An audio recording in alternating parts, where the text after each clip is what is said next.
The Wednesday Word Wad. I'm here with Mike again, and we're gonna do another overrated or underrated. Right? Yeah. So big day today as well. It's Zach's birthday. Woo. How are we celebrating, Zach? I'm going to after this, we're gonna talk about overrated, underrated stuff within fitness and health and training, and then I'm gonna go paint a little bit, and then get pizza with my family. Perth. Painting my house. Dude, sounds like a good birthday. There we go. Busy. All right. So Yeah. for the first overrated, underrated question, training full range of motion, Okay. overrated or underrated? I think it is underrated. I think it's perfectly rated because I think it's coming around more. Mhm. Like more people are accepting it or more willing to do it, and I think I think there's a good combination of people still kind of just loading up the bar, just trying to do as much weight as possible, and doing kind of the, I guess, borderline powerlifting standards, especially like with squats. But then I also think that there's a big push within the bodybuilding world, and I would say thanks to Dr. Mike and RP, to kind of expand on that and not so much worry about the load to an extent, but traveling and kind of reach that as great of a stretch as possible within the muscle, because one, typically you have to use less load. Typically technique is more of a focus and more of a kind of conscious effort to perfect it, quote unquote. And you're more mindful, and I think when you're more mindful during your lifting, reduced risk of injury, and then more gains. I agree. So underrated, but perfectly rated because of the push in the recent years. Yeah. So I was going to, if you asked me this question like a week ago, I would say perfectly rated. And I think that's probably because we live in a bubble. So we work together at a CrossFit gym where everyone trains full range of motion. I mean, it's hard to do the Olympic lifts without training full range of motion. Yeah. And then also with RP, we're such like in that environment, watching their content, and we've kind of taught that to all the folks that we work with. That, yeah, I think it's perfectly rated because people see the value in it now. But I was just in California at a 24-hour fitness. Oh God. And then it kind of made me realize RP is huge to us because we watch all their content. RTP is huge in the fitness industry. They have really expanded their reach quite impressively. But when you go to a normal global gym, like a 24-hour fitness, I was just sitting there in between sets. I don't want to say judging, watching, just wondering, okay, how do people train? What is going through people's minds? And very few people were going full range of motion. I couldn't get it on the leg press. I had to switch it for the hack squats that day because I swear it was like a revolving door on it. And all the reps that I saw on the leg press were maybe a quarter rep. I got really excited when I saw this one dude load up 5 plates on each side of the leg press. I was thinking, okay, that's a pretty strong dude. He's going to take that all the way down and do some reps with it.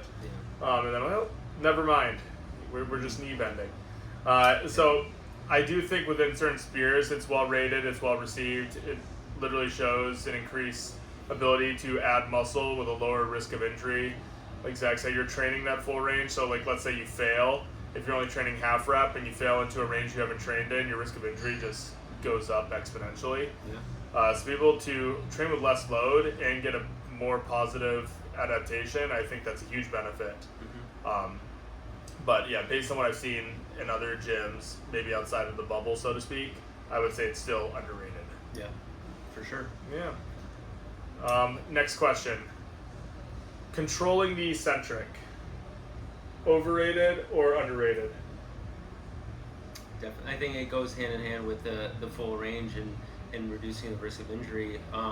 More control. Exercise in general is a controlled environment, right? We're coming in here with a plan where we have a set number of reps that we're shooting for, or a rep range, or a set number of sets that we're trying to do, a set number of exercises. It's very controlled. It's very safe to begin with. And I think when you add in that kind of conscious effort to control it, not only doing a full range of motion and taking your time within each set, but each rep, individual rep, taking it to that full range of motion and controlling the eccentric. I'm not saying go down and do a 10-second kind of eccentric, like over the top, exaggerated tempo, but dive bombing squats puts extra, I would say, extra stress on the joints, especially if you're not used to that style, especially like in Olympic weightlifting. I know like Olympic weightlifters, they use that kind of stretch reflex in the bottom of the squat, so they train that because they need that for the clean and jerk and for the snatch to get out of the bottom of the hole. But for the general public, controlling the eccentric and just limiting the variables to where things can go wrong, I think is a positive thing and something that everyone should do. Yeah, I agree. Kind of piggybacking after the decrease in risk of injury, I do think controlling the eccentric, first off, is underrated. We talk about consistency in the gym a lot, but you also want to be consistent with your technique. Yeah. That way you know if you're making progress, what dosages to increase volume intensity at, how just to make things predictable. Training and building muscle and building strength requires a stacking effect. It's called directed adaptation. You have to do things repeatedly over time with progressive overload, just doing a bit more to reap adaptations to the best of your ability. If you're constantly changing the eccentric speed, maybe going really fast on some, not on others, maybe you're doing a set and then the last 5 you go really fast on the eccentric so you can get more reps. You don't really know if you're progressing, so I think that becomes very unhelpful.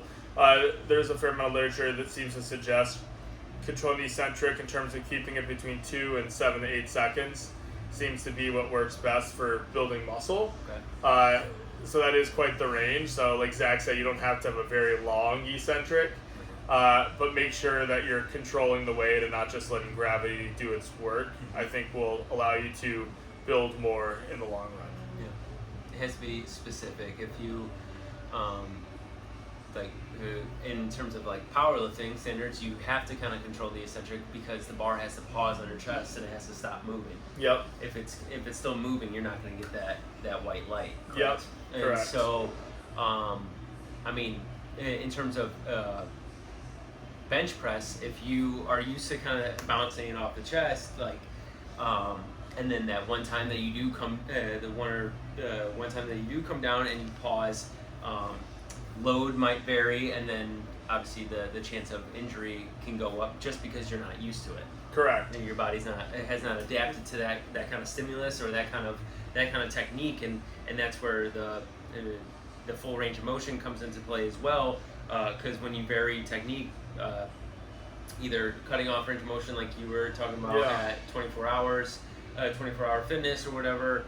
You vary the technique from either set to set or even rep to rep. That's when things can go a little bit wrong, and it's hard to kind of progress and keep track of everything. Yeah, for tracking purposes, it becomes very tough. I think Dr. Mike had a quote recently where he said, we're not focused on doing reps, we're focused on doing one rep at a time, trying to make that the best rep we've ever made. It's similar to Tsukibashi Yoro in Japan, where his goal is to make each piece of sushi the best he can. If you're not controlling the eccentric, it's very hard to keep solid technique on the concentric. So by slowing down the eccentric, it allows you, like you said, to be more mindful, to be more present, and focused, so you're executing to the best of your ability on every rep. If you're going really, really fast, that's really challenging. Now, obviously, if you're doing like an Olympic lift, you're not going to be controlling the eccentric. But for most lifting, general public, definitely advantageous. Yeah. Cool. Training to failure. Overrated, underrated?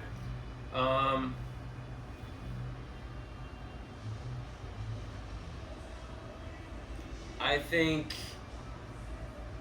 again, for like the general public, it's overrated. But if you're in terms of like a strength sport or performance related, and you're obviously everyone's goal is to get stronger, but some people, I would say, care about the actual number on the bar, the dumbbell, or the machine a lot more than others.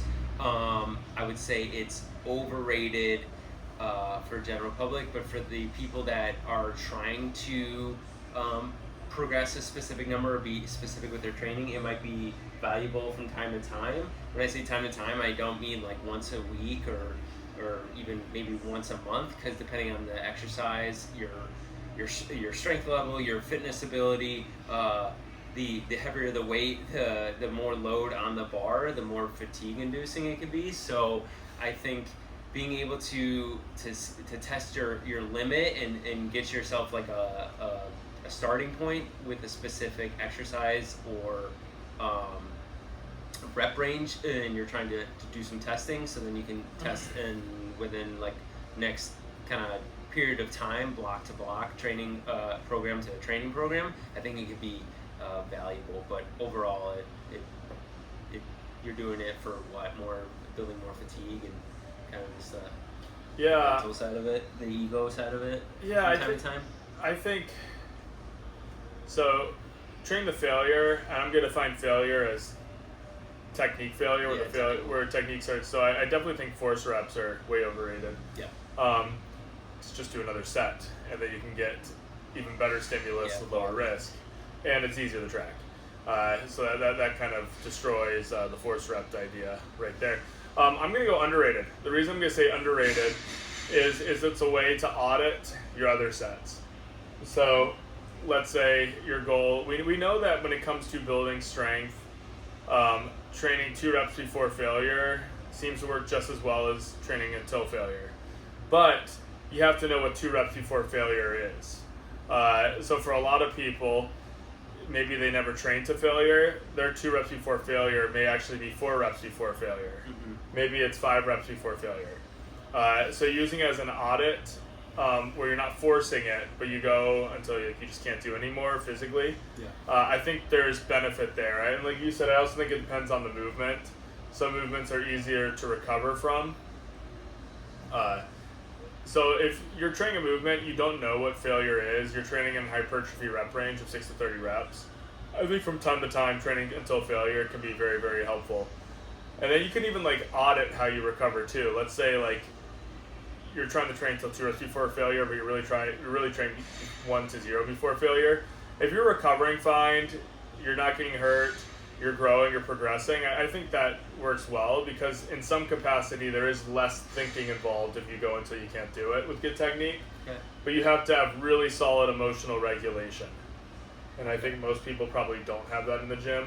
So I think there is like a balance to it. Yeah. So go into technical failure, not mechanical failure. Yeah, I would argue, mechanical, you could say mechanical failure, but it's mechanical failure where the muscles that you're supposed to be working, performing the task, mechanically can't do it anymore. Yeah, so that would be like the force reps. Yeah, correct. Yeah, so I wouldn't do the all U reps, but going till technique failure can be of benefit. Yeah, because it could be that kind of 2 to 3 from mechanical failure. Yep. Yeah, so, all right, I got one. Fitness wearables. Ooh, that's a really good one. You can go first. All right, I'm gonna go overrated. Okay. The cost. I don't think the cost usually warrants what they provide. Mm-hmm. I do think it depends what you're using it for. So if you're using it as a means of calorie output, they're grossly inaccurate. Yeah. And oftentimes people like reintroduce calories that they really didn't burn. I think they overestimate calorie output by like 25%. Yeah. But it's all over the spectrum depending on which one you get. Mm-hmm. I also think wearables that like track your sleep, where they can be of some benefit, sometimes induce unnecessary stress. Yeah. So typically you'll know if you're well rested or not. It's kind of like going to the ER if you're bleeding out. And the ER people, they're going to be like, oh, you're bleeding out. And you're like, oh, thank God I didn't know that. No, you knew that because you could see it. Yeah. You kind of know with sleep. I do think they're helpful, though, for step tracking. Yes. Which is great, especially if you don't have your phone on you all the time. So for me, I usually have my phone on me. I live a very similar life every single day. So because my daily activities look just about the same Monday through Sunday, probably doesn't matter as much. Yeah. I have to be intentional to sway the steps either up or down at that point. Mm-hmm. But I think for that purpose, they can be underrated, but generally overrated. Mm-hmm. I'm going to be in the same boat. I believe that they are overrated, and I think that the intent in getting one is pretty specific. So I had the Whoop for about 3 years, and it is expensive. You either pay yearly up front or you pay monthly, and it's like every single month you have to pay. Now this one is the Polar, and it was just up front. It was like I found like a coupon code. It's like $230, and it does everything the Whoop did, but it has a screen on it. And what I use it for is step tracking, and then also like I mainly got it when I was training for a half marathon. So keeping track of pace, especially when there was the training day involved like working within a heart rate zone. So I think keeping track of that, and it makes it, whether it's accurate or not, if you keep all the variables the same throughout the training program, it can be beneficial, but it is grossly, they over calculate calories burned. Like you see it all the time on Instagram. It's like this guy's wearing an Apple Watch, and it says he burned 1,000 calories in 45 minutes doing an arm workout. It's like probably not very accurate. Now, I do think that it can cause a lot of stress. Now, then the type of person that you are, it could be a positive influence, getting you to exercise more. Now, I think that's pretty rare because people will get it and then it just becomes an accessory piece, and not so much a workout kind of tool. And then there are times where you look at it and you're like, oh shoot, didn't get enough steps today. Like it becomes a stressful thing and like a burden. You're trying to impress or make the wearable like proud, or in a way. So I think if you do like endurance sports where you're cycling, swimming, or running, I think that it could be beneficial just for like the clock aspect of it and step counting. But I think they're overrated because people are married to them. Yeah, I agree with that. I didn't want to pay every month for something to tell me whether or not I was recovered or not, and like, oh Zach, you only got 5 hours of sleep. You should probably reduce your exercise load today. But if I felt great, like going off the feeling scale is well worth. Like it's much more valuable and than spending the money on it. Yeah. Waking up, going and seeing how you feel. Like if you're judging the way that you work out based on something that's on your wrist and it's like just basing off a heart rate, like I don't know how accurate that could be. And I bought the Whoop thinking that it was accurate at the time, and I learned. Yeah. So, and there's nothing wrong with like figuring out that you were wrong. No, exactly. And sometimes maybe you buy that, and that tool, it just increases your intention steps to fix that thing. Yeah. So the goal is to create productive outcomes, and if you find psychologically it helps you do so, I think that could be cool. Yeah. Yeah. We'll do two more. Yeah, two more. Yeah. All right. Deep dish pizza, overrated or underrated? I think it's very overrated. Coming from somebody that, I wasn't born and raised in Chicago, the suburbs of Chicago, so I've had my experience with like the New York style, the kind of the thinner crust, the double dough kind of medium, and then the deep dish. I think deep dish is just too much of a pain in the ass to eat. It's delicious, but I wouldn't go out of my way for it. Yeah, I think I'm going to go perfectly rated. Okay. So I'm from the East Coast. I do believe the best pizza I've ever had has been thin crust pizza.